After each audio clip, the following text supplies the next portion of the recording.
Avant de plonger dans cette histoire incroyable, pensez à vous abonner à la chaîne et à activer la cloche. Ici, chaque récit a quelque chose à dire, et vous ne voudrez pas en manquer un seul. Dans une ville russe pittoresque, perdue au creux des montagnes et entourée de forêts denses, la vie semblait s'écouler tranquillement, presque comme si le temps lui-même ralentissait pour laisser place à la majesté des paysages. C'était une ville où les traditions se mêlaient aux ambitions modernes, où les anciennes ruelles pavées débouchaient sur des places ornées de statues commémoratives et de jardins bien entretenus. Au cœur de cette ville, presque secrètement nichée entre de vieilles bâtisses de pierre et des cafés d'apparence modeste, se trouvait le Zolotoï Orel, l'Aigle d'Or, un restaurant dont l'histoire et l'âme étaient profondément ancrées dans les racines de la ville. Zolotoï Orel n'était pas un restaurant comme les autres. C'était un lieu où les puissants et les riches de la ville venaient se retrouver, échanger des idées, discuter de politique et conclure des affaires secrètes. L'endroit était un sanctuaire pour les hommes d'affaires influents, les politiciens et les membres de la vieille aristocratie, qui se retrouvaient autour d'un dîner pour discuter de stratégie et de réformes. C'était un lieu de prestige, et son atmosphère, raffinée et silencieuse, respirait le luxe et la discrétion. Cependant, au fil des années, le restaurant, autrefois un joyau de la haute société, avait progressivement perdu de son éclat. L'ombre du passé semblait s'être abattue sur les murs dorés et les chandeliers étincelants. Le service était devenu moins impeccable, l'exceptionnelle cuisine, qui autrefois attirait des foules entières, s'était vue remplacée par une nourriture devenue fade et sans âme. Les employés, jadis soigneusement formés pour répondre aux moindres désirs des clients, n'étaient plus que des spectateurs indifférents, distraits par leurs propres préoccupations. L'honneur et la dignité, valeurs primordiales dans ce lieu, s'étaient lentement dissipés. À la tête de cette institution vieillissante se trouvait Nikolaï Petrovitch Volkov, un homme de presque 80 ans. Il était discret et respecté dans le passé, mais désormais son nom évoquait plus souvent la nostalgie que la grandeur. Nikolaï était un homme d'une stature imposante, même avec ses cheveux désormais gris argentés et son manteau usé qui témoignait des années passées. Son visage, marqué par les rides de l'âge, portait les signes d'une vie pleine de lutte et de victoire. Ses yeux perçaient à travers le temps, et derrière ce regard, il y avait toute la sagesse d'un homme qui avait traversé bien des tempêtes et avait bâti un empire. Mais aujourd'hui, il n'était plus qu'un vestige d'une époque révolue. Il venait chaque jour dans le restaurant, souvent seul, se contentant de vérifier que tout était en ordre, s'efforçant de préserver une étincelle de la grandeur d'antan. Pourtant, chaque visite devenait un fardeau, car il voyait son héritage s'effacer lentement, à chaque geste négligé du personnel, à chaque plat mal préparé. Andreï Petrov, le nouveau directeur, avait été engagé pour redresser l'établissement. Un jeune homme ambitieux, dans la trentaine, qui venait d'une famille d'entrepreneurs modernes, spécialisés dans les hôtels et la restauration. Mais sa vision du monde était très différente de celle de Nikolaï. Andreï était arrogant et profondément méprisant des traditions qui régissaient autrefois cet établissement. Pour lui, Nikolaï n'était qu'une relique du passé, un vieux cadre inutile qui ne comprenait pas les nouvelles dynamiques commerciales. Il n'était intéressé que par les chiffres, la rentabilité et les nouveaux concepts de gestion qui étaient à la mode. Le respect, la dignité des clients et la mémoire des anciens n'étaient que des mots vides pour lui. Zolotoï Orel, selon Andreï, devait se réinventer pour s'adapter à l'ère moderne. Il voulait rendre l'endroit plus branché, plus tendance, en effaçant les traces de l'ancien monde. La vieille noblesse et les anciennes traditions devaient céder la place à une clientèle plus jeune, plus dynamique. Ainsi, chaque rencontre entre Nikolaï et Andreï devenait un affrontement silencieux, où le jeune directeur laissait souvent échapper des remarques condescendantes à l'égard de l'ancien propriétaire, qui se contentait de les recevoir sans réaction, sachant qu'il n'avait plus de place dans ce nouveau monde. Un matin d'hiver glacial, alors que la neige recouvrait les rues d'une épaisse couche blanche, Nikolaï se rendit au Zolotoï Orel comme à son habitude. Le vent soufflait fort, et l'air glacé s'engouffrait dans les rues désertes, mais à l'intérieur du restaurant, une chaleur tamisée régnait, contrastant avec le froid extérieur. Nikolaï entra lentement dans la grande salle, son manteau usé battant doucement derrière lui. Il n'était plus le centre de l'attention, ni l'objet de la vénération. Les jeunes clients n'avaient plus de place pour lui dans leurs discussions mondaines. Il se dirigea vers une petite table en coin, loin des regards des riches clients qui occupaient les grandes tables du fond, et prit place. Il n'attendait pas de traitement spécial, mais simplement un peu de reconnaissance pour ce qu'il avait été, et pour ce que son restaurant avait représenté autrefois. Personne ne le salua. Les serveurs passaient sans le regarder, empressés de satisfaire les désirs des autres clients, beaucoup plus jeunes et dynamiques. L'atmosphère, jadis empreinte de respect, était désormais emporté par la jeunesse. Le vieux propriétaire se sentait invisible, presque étranger dans son propre restaurant. Andreï Petrov, toujours aussi arrogant, remarqua l'homme assis dans le coin de la salle. Ses yeux se fixèrent sur Nikolaï, mais ce regard n'était pas empreint de respect. Au contraire, il était froid et méprisant. Andreï se dirigea vers lui d'un pas rapide, son visage durci par l'énervement. Il s'arrêta devant la table de Nikolaï, et sans lui accorder de salut, il lui lança avec dédain. « Vous n'êtes plus le propriétaire, vieille coquille de ce qu'il fut autrefois. Allez-vous-en.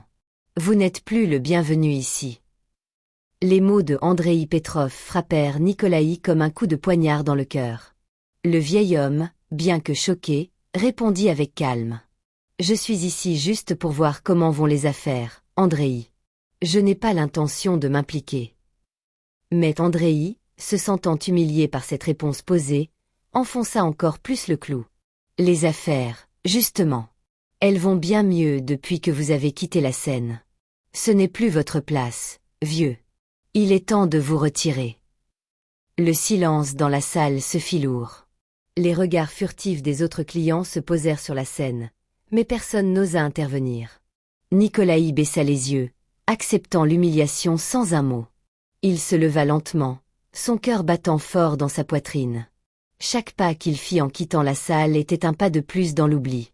Il savait que ce restaurant n'était plus le sien, que les jeunes ne comprenaient plus la valeur de ce qu'il avait bâti. Mais une pensée persistait dans son esprit. Les temps changent, mais la dignité ne se perd jamais. Il quitta le restaurant, son manteau flottant derrière lui, et s'éloigna dans le froid mordant. Mais au fond de lui, quelque chose venait de se briser, mais aussi quelque chose d'autre venait de naître.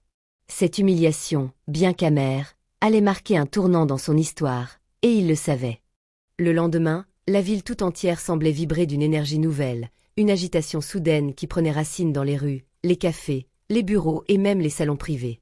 Les rumeurs se propageaient plus vite que la neige fondant au soleil d'hiver. Nikolaï Volkov, ce nom qui avait jusque-là résonné comme un écho lointain dans les cercles d'affaires, prenait soudainement une importance qu'aucun de ses anciens détracteurs n'avait anticipée. Il n'était pas seulement un restaurateur qui, comme beaucoup d'autres avant lui, avait vu son empire s'effondrer sous le poids du temps et des mauvais choix. Non, Nikolaï était bien plus que cela. Il avait été un titan de l'industrie hôtelière, un visionnaire à la tête de Volkov Industries, un consortium tentaculaire qui avait dominé les secteurs du luxe, de l'hôtellerie, de la restauration et du tourisme.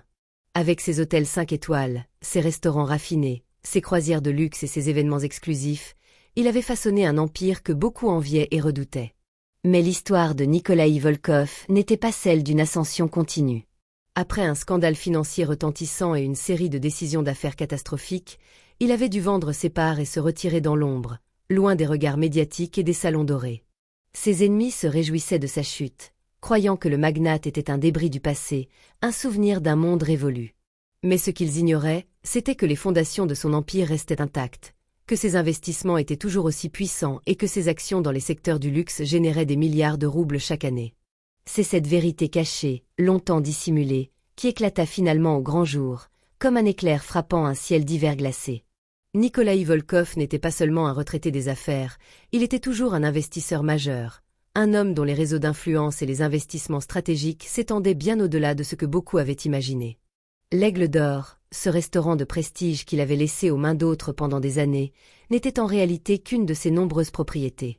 Il n'avait jamais cessé d'en être le véritable propriétaire, utilisant des prête-noms et des gestionnaires pour préserver son anonymat. Mais maintenant, il était temps pour lui de revendiquer ce qui lui appartenait, de remettre les pendules à l'heure.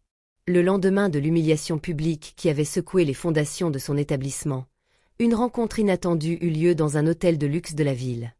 Nikolaï, désormais accompagné de plusieurs de ses associés de confiance, ainsi que de ses avocats spécialisés dans les affaires complexes, avait réservé une grande salle pour une annonce d'importance capitale. Les employés de l'Aigle d'Or, inconscients de l'ampleur de ce qui allait se dérouler, furent convoqués à une réunion d'urgence. L'atmosphère était dense, une tension palpable flottait dans l'air alors que chacun se préparait à entendre les nouvelles instructions. Andreï Petrov, toujours imbu de sa propre supériorité, n'avait aucune idée du rôle qu'il allait jouer dans cette mise en scène. La porte s'ouvrit brusquement. Nikolaï Volkov entra dans la salle avec une assurance glaciale. Vêtu d'un costume de haute couture, le regard fixe et l'attitude imposante, il dégageait une présence rare, presque magnétique. Le contraste avec l'homme qu'il avait été quelques années plus tôt, celui qui avait été pris dans les filets de ses propres erreurs, était frappant. Maintenant, il était le maître incontesté, non seulement du restaurant, mais d'un empire dont la majeure partie restait invisible aux yeux du monde. Il se dirigea directement vers le podium, sans même accorder un regard aux employés qui, surpris et déstabilisés, se redressaient nerveusement. « Je suis Nikolaï Volkov », dit-il d'une voix calme, mais ferme, chaque syllabe résonnant comme une déclaration. « Le propriétaire de cet établissement. Hier, j'ai été humilié. Je n'ai pas réagi sur le moment, mais cela ne signifie pas que je l'ai oublié. » Il marqua une pause, son regard se posant longuement sur Andréi. « Andréi, tu pensais que le pouvoir venait de ta position de gestion, mais tu te trompes. Le pouvoir vient de ceux qui détiennent les clés, et ces clés, je les ai encore. » Les visages des employés, auparavant tendus, se durcirent davantage, une forme de reconnaissance et d'effroi se mêlant dans leurs regards. Andréi, quant à lui, se figea, son arrogance d'antan fondant en une masse de confusion et de honte. Ses yeux se baissèrent, incapables de soutenir le regard de son ancien patron. Nikolaï, voyant son effet, poursuivit sans ciller. « Je vois que vous avez pris ma patience pour de la faiblesse. Mais sachez que la véritable dignité n'a jamais besoin de crier. Elle s'impose d'elle-même. Ce restaurant ne sera plus dirigé par des ignorants ou des jeunes arrogants. Si vous souhaitez rester ici, vous devrez apprendre le respect, non seulement envers vos clients, mais aussi envers ceux qui vous ont permis d'être là. » Un silence lourd et oppressant s'abattit sur la salle. Le temps semblait s'être suspendu. Chacun des employés ressentait profondément la portée des mots de Nikolaï. C'était une leçon, non seulement pour Andréi, mais pour chacun d'entre eux. Ils avaient été témoins de l'humilité et de la puissance d'un homme qui, sans un cri, pouvait secouer l'âme de tous ceux qui croyaient avoir le pouvoir. 2 semaines plus tard, Andréi Petrov avait été licencié. Un nouveau directeur, Vladimir Ivanov, un homme d'expérience et de calme, fut installé à la tête du restaurant. Son approche était radicalement différente de celle d'Andréi. Il prônait la culture du respect mutuel et de l'attention aux détails, et sous sa direction, l'Aigle d'Or retrouva lentement son éclat. L'ambiance se transforma, et les employés, désormais plus attentifs et respectueux, commencèrent à comprendre les véritables fondements de la réussite de leur établissement. Nikolaï, bien qu'il n'ait pas cherché à reprendre publiquement son rôle de leader, resta néanmoins un observateur vigilant. Il gardait un œil discret sur le restaurant, sans jamais se manifester. Son retour en scène n'était pas celui d'une vengeance brute, mais d'une leçon silencieuse de pouvoir et de dignité. Il n'avait pas besoin de régner pour prouver sa place. Sa seule présence suffisait à rétablir l'équilibre. À travers cet épisode, Nikolaï Volkov devint bien plus qu'un simple homme d'affaires. Il devint un symbole de résilience. Il enseigna, à une génération nouvelle d'employés et de gestionnaires, qu'il n'y a pas de raccourci vers le respect. Celui-ci se mérite, se cultive, et parfois, il faut savoir attendre patiemment le bon moment pour le récupérer. La patience et la dignité peuvent transformer une humiliation en une victoire silencieuse.